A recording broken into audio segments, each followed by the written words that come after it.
Common man కూడా అర్థం కావాలి. వచ్చిన ఆదాయం మన ఆదాయం జీతాలు సరిపోతుంది. కేంద్రం ఇచ్చే మనకు డెవల్యూషన్ ఆఫ్ ఫండ్స్ మన అప్పులకి వడ్డీకి సరిపోతుంది. నువ్వు వెల్ఫేర్కి we have to borrow. Welfare I cannot stop it. How can I stop? ఇప్పుడు మీరు చూసిన ఈ వీడియో చాలా లేటెస్ట్గా, అంటే 2 days బ్యాకే సీఎం చంద్రబాబు గారు ఒక 2 గంటల ప్రెస్ మీట్ పెట్టి, అంటే ఆర్థిక పరిస్థితి ఎలా ఉంది ఈ ఆంధ్రప్రదేశ్ కూటమి ప్రభుత్వం వచ్చినప్పటి నుంచి అనేది ఒక ఆస్పెక్ట్లో చెప్పారు. అలాగే 2014 నుంచి, అంటే స్టేట్ బైఫర్కేషన్ జరిగిన తర్వాత, అంటే 2014 to 19, అంటే లాస్ట్ టీడీపీ గవర్నమెంట్లో ఎలా ఉంది ఆర్థిక పరిస్థితి, నెక్స్ట్ 2019 నుంచి 24 అంటే వైఎస్ఆర్సీపీ గవర్నమెంట్లో ఎలా ఉంది, నెక్స్ట్ 2024 నుంచి 26 అంటే ఇప్పటిదాకా ఇప్పుడు ఆ జీడిపి కానీ అవన్నీ ఎలా ఉన్నాయి అని చెప్పి లిటరలీ ఒక 2 hours అండి, 2 hours పాటు ఆర్థిక పరిస్థితి గురించి శ్వేతపత్రం రిలీజ్ చేశారు. సో ఈ మొత్తం మనం చూస్తే, నేను ఈ పాయింట్ ఎందుకు హైలైట్ చేశానో మీకు అర్థమవుతుంది. ఈ సార్ చెప్పిన దాంట్లో చాలా క్లారిటీగా వచ్చిన ఆదాయం, అంటే మన రాష్ట్రం సంపాదిస్తున్న ఆదాయం ప్రతి నెల ఈ ప్రభుత్వ ఉద్యోగుల జీతాలకి లేదా మన పెన్షనర్స్కి దీనికే సరిపోతుంది. నెక్స్ట్ వచ్చేసరికి మనకి సెంట్రల్ నుంచి వచ్చే గ్రాంట్స్ కానీ, లేదంటే మన వాటా జిఎస్టీ షేర్స్ కానీ అలాంటి ఏదైనా ఉన్నా కూడా అవి మనం తీసుకున్న అప్పులకి దానికి కట్టాల్సిన వడ్డీలకు సరిపోతున్నాయి. ఇంకా వెల్ఫేర్ స్కీమ్స్ వచ్చేసరికి ఖచ్చితంగా బారో చేయాల్సి, అంటే అప్పు చేయాల్సి వస్తుంది అని చెప్పి, సో అది నేనైతే ఆపలేను కదా అని చెప్పి ఇంత మాట్లాడిన తర్వాత, అంటే ఉద్యోగ సంఘాలు ఒక పక్కేమో ఈ నెల 15 దాకా మా సీఎం చంద్రబాబు గారు ఉద్యోగ సంఘాలతో కనుక చర్చించి ఈ ఐఆర్ పిఆర్సీ లేదంటే ఈ ఉద్యోగుల సమస్య డిమాండ్ గురించి కనుక ఏ చర్య తీసుకోకపోతే రాష్ట్ర వ్యాప్తంగా ఇంకా ధర్నాలు మొదలు పెడతామని చెప్తుంటే ఒక ఫేక్ న్యూసే అనుకోవాలి లిటరలీ. ఈ నెల 10వ తారీఖుకి ఉద్యోగ సంఘాలతో మీటింగ్ జరుగుతుందని చెప్పి మనకి ఆ న్యూస్ అయితే హాట్ టాపిక్గా వైరల్ అయ్యింది. కానీ దాంట్లో అయితే ఇంకా క్లారిటీ అయితే రాలేదు, ఎందుకంటే ఇంకా 2-3 రోజులే ఉంది కాబట్టి 10వ తారీఖుకి అటు ఎటు చూసినా కూడా. సో ముందస్తుగానే సీఎం చంద్రబాబు గారు చాలా తెలివిగా, అంటే ప్రతి కామన్ మ్యాన్కి అర్థమయ్యేటట్టు మన రాష్ట్ర పరిస్థితి ఇలా ఉన్నప్పుడు, సపోజ్ ఈ ప్రభుత్వ ఉద్యోగులు గనక రోడ్డెక్కి ధర్నా చేసినా, లేదంటే దాని తాలూకు ఎఫెక్ట్స్ కనుక బయట కనిపించినా, ఆ ధర్నా మోడ్ యాక్టివేట్ అయ్యి కనుక ఉంటే, సో కామన్ మ్యాన్కి కూడా ఒక క్లారిటీ అయితే వస్తుంది. సో రాష్ట్రం ఇంత అప్పుల్లో ఇంత కష్టకాలంలో ఉన్నప్పుడు లక్షలు తీసుకుంటున్న ఈ ఉద్యోగుల మటుకు ఎందుకు వీళ్ళు ఇంత హఠాత్తుగా ధర్నాలు చేస్తున్నారు, వీళ్ళు ఆగలేరా అని, అంటే ఒక కామన్ మ్యాన్కి కూడా ఒక చర్చ జరిగేలాగా ఒక సినారియో అయితే క్రియేట్ అయిపోయిందండి ఆల్రెడీ.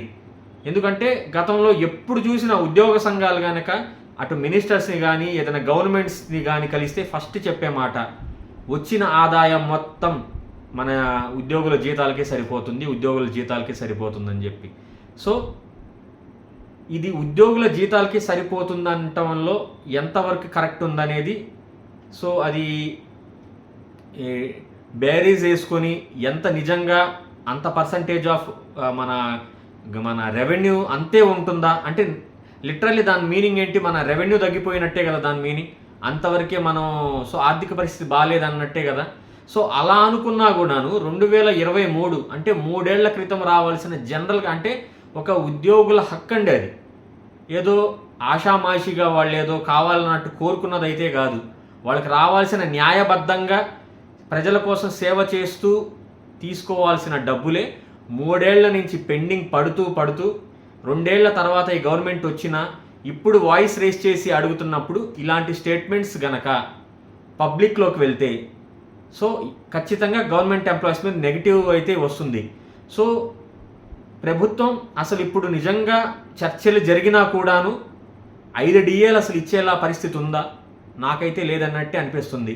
లేదు, మన సరెండర్ లీవ్స్ కానీ లేదా లీవ్ ఎన్కాష్మెంట్స్ చూసుకున్నా కూడా మనకి డిఏ అరియర్స్ కానీ, పాత డిఏర్స్ బకాయిలు కానీ, అసలు పిఆర్సీ ఇప్పుడు దాకా ఆ కమిటీయే వేయలేదు, దానికి ఆ కమిషన్ వేసి కమిషనర్ వచ్చి సుమారు 6 నెలల నుంచి 1 year దాకా పడుతుంది. ఆ ప్రాసెసే ఇంకా స్టార్ట్ కాలేదు.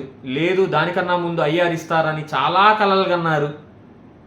ఒక 32% కూడా ఎక్స్పెక్ట్ చేశారు కొంతమంది, అయితే 20 నుంచి 32% దాకా కూడా వస్తుందని చెప్పి. ఎటు చూసినా ఒక్క రూపాయి అయితే రాలేదు. కేవలం ఈ 2 ఏళ్ల కాలంలో జస్ట్ ఒక డిఏ అయితే వచ్చింది.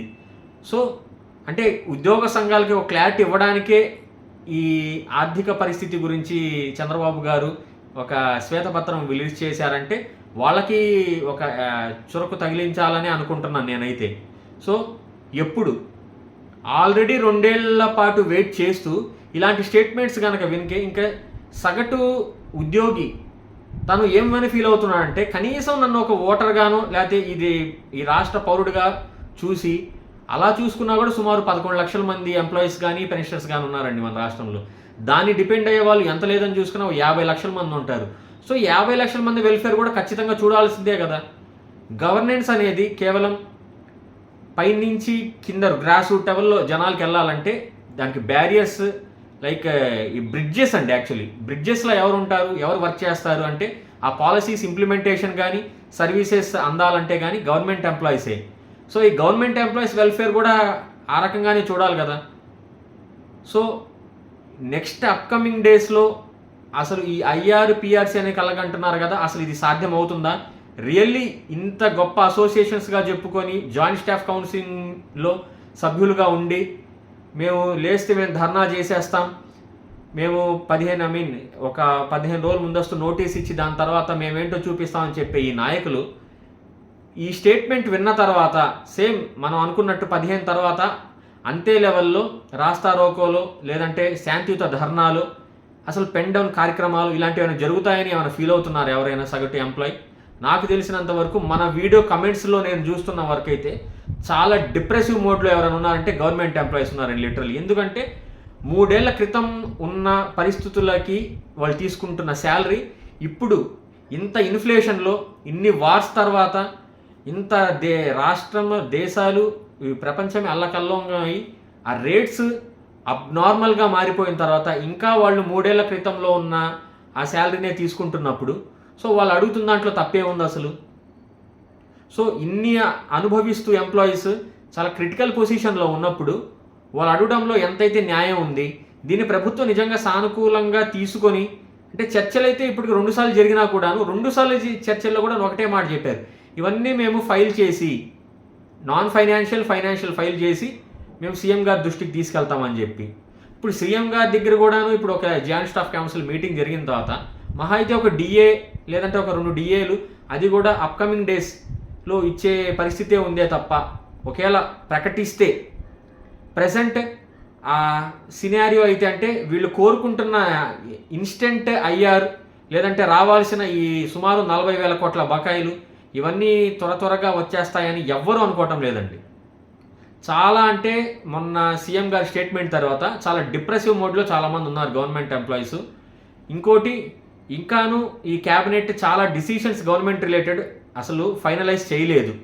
సో చూద్దాం గవర్నమెంట్ ఈ ఉద్యోగ సంఘాలతో నిజంగా ఈ నెలలో చర్చించి వాళ్ళకి కనీసం వాళ్ళు కోరుకున్న దాంట్లో దగ్గరగానైనా రీచ్ అవుతుందా, లేదంటే యాజ్ యూజువల్ మనం అనుకున్నట్టే ఒక డిఏ కానీ ఒక 2 డిఏలతో సరిపెట్టుకోమంటుందా? మీరు రాష్ట్రంలో భాగం కాబట్టి ఈ అభివృద్ధిలో మీరు కొంచెం త్యాగం చేయాలని ఏమైనా చెప్తుందా, లేదంటే కనీసం మళ్ళీ ఇంకో సంవత్సరం వెయిట్ చేయమంటుందా? ఈ ఇన్ఫర్మేషన్ అంతా మళ్ళీ తెలియాలంటే ఖచ్చితంగా జాయింట్ స్టాఫ్ కౌన్సిల్లో మీటింగ్లా జరుగుతుందో లేదంటే సీఎం చంద్రబాబు గారు అఫీషియల్స్తో మీటింగ్ జరిగి ఫైనలైజ్ అయ్యే రోజు దాకా ఇప్పటిదాకా ఎవ్వరికైతే నమ్మకం లేదండి. చూద్దాం ఈ నెలలో ఏమైనా మార్పులు చేర్పులు జరుగుతాయా, లేదంటే నిజంగా ఈ సోకాల్డ్ అసోసియేషన్స్ శాంతియుత ధర్నాలకి ఉధృతంగా మొదలు పెడతారా అనేది చూడాలి. అంతవరకు ఏదైనా గవర్నమెంట్ ఎంప్లాయీస్ రిలేటెడ్ న్యూస్ కనుక వస్తే ఖచ్చితంగా మన ఛానల్లో వీడియో ఉంటుంది. ఈ వీడియో మీకు నచ్చితే లైక్ చేయండి. కంపల్సరీగా మీ ఫ్రెండ్స్ అండ్ ఫ్యామిలీ ఎవరైనా గవర్నమెంట్ ఎంప్లాయీస్ ఉంటే ఆంధ్రప్రదేశ్లో వాళ్ళకి వీడియోని షేర్ చేయండి. కొత్తగా మన ఛానల్కి వచ్చారా సబ్స్క్రైబ్ చేయడం మాత్రం మర్చిపోవద్దు. లాస్ట్ బట్ నాట్ లీస్ట్ వాట్సాప్లో కూడాను మన మున్నా వ్లాగ్స్ ఛానల్ ఉంది, కంపల్సరీ దాన్ని అయితే ఫాలో కొట్టండి. దాని లింక్ కూడా ఈ వీడియో డిస్క్రిప్షన్లో అయితే నేను పెట్టాను. దాంట్లో టైమ్లీ అప్డేట్స్ ఉంటాయి కాబట్టి మీకు చిన్న అప్డేట్స్ మన ఛానల్ ఫాలో అయితే తొందరగా అయితే మీరు తెలుసుకోగలరు.